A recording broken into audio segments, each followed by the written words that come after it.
The Famous Victories of Henry V, containing the Honourable Battel of Agin-court, as it was played by the Queenes Maiesties Players, is an anonymous Elizabethan play, which is generally thought to be a source for Shakespeare's Henriad. It was entered by printer Thomas Creede in the Stationer's Register in 1594, but the earliest known edition is from 1598.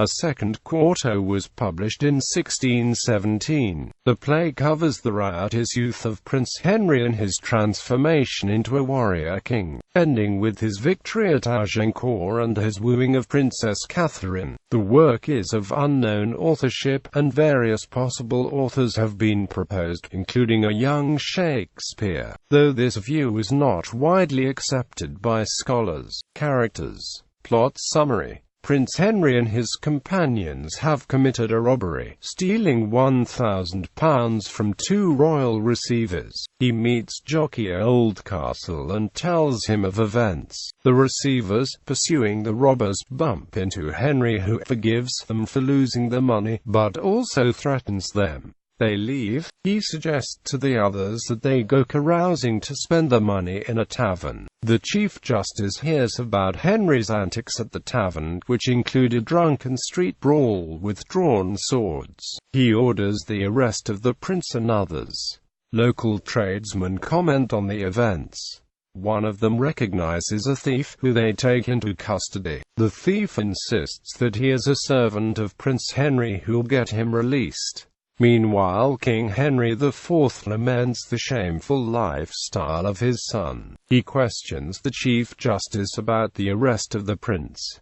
The justice explains his actions and King Henry accepts the validity. He calls for his son to be brought to him. Prince Henry has been released. Angry at the Chief Justice, he tells Jockey and his companions that when he is king they shall have major positions of state. The justice is arraigning the thief when Prince Henry and his gang arrive. The prince insists that the thief be released. When the justice refuses, Prince Henry assaults him. At his meeting with his father, Prince Henry is upbraided. His father tells him of his royal duties.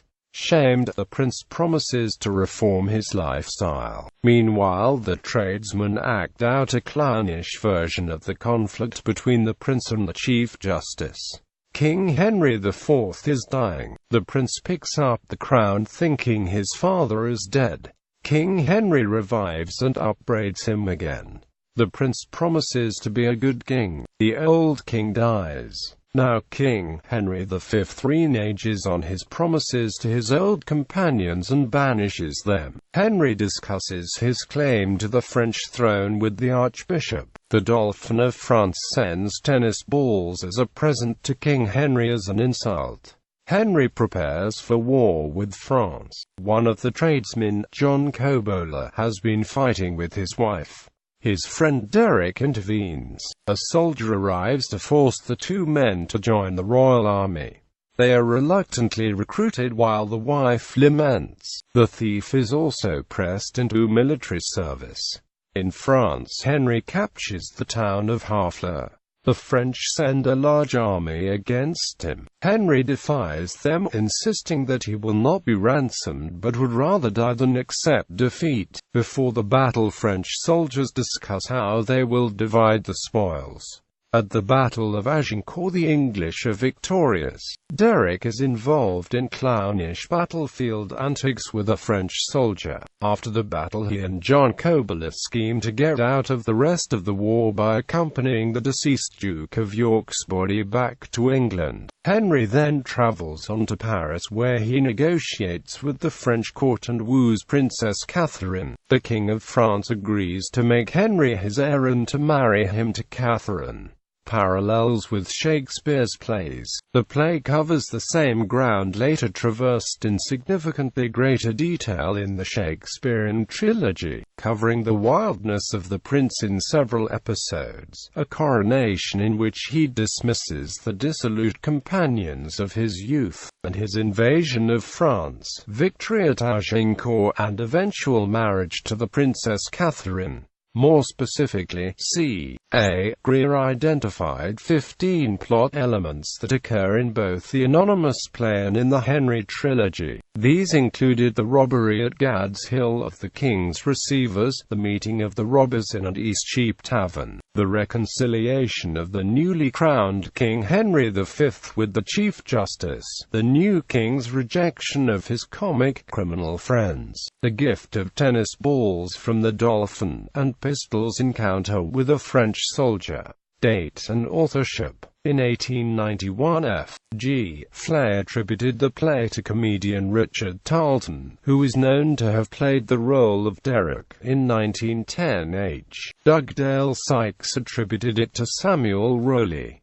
In 1928, B.M. Ward suggested the extant version was based on an early court masque written by Edward de Vere, 17th Earl of Oxford. Scott McCrae thinks this unlikely, but argues that the author was probably trying to flatter Oxford, as the role of his ancestor Richard de Vere, 11th Earl of Oxford, is exaggerated in the text. Alice Lyles Cowfoes argued that Welsh scrivener and theatrical producer Henry Evans, who was associated with the Earl, was the most likely author. In 1944, E.M.W. Tilliard claimed the play for the young Shakespeare, followed by Seymour Pitcher in 1961.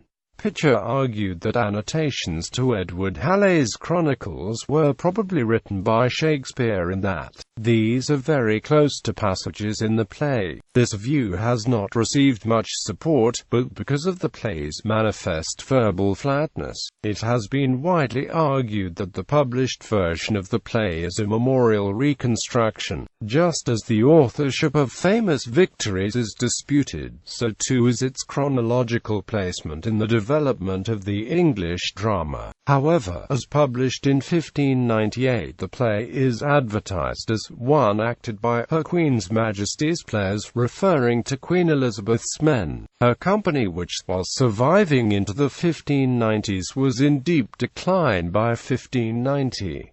It is generally agreed that Richard Tarleton, who died in 1588, played the clown role in the play, and that William Knell, who died in 1587, played Henry. This is because of a record of a performance in which Knell, then playing Henry V, hit Tarleton a sound box indeed, which made the people laugh the more. Scourfis, as mentioned, places it in around 1583. Ward argued for dates circa 1576. It is certain, however, that the play significantly antedates the canonical Shakespearean treatment of the same historical materials in Henry IV, Part 1, Henry IV, Part 2, and Henry V by some years.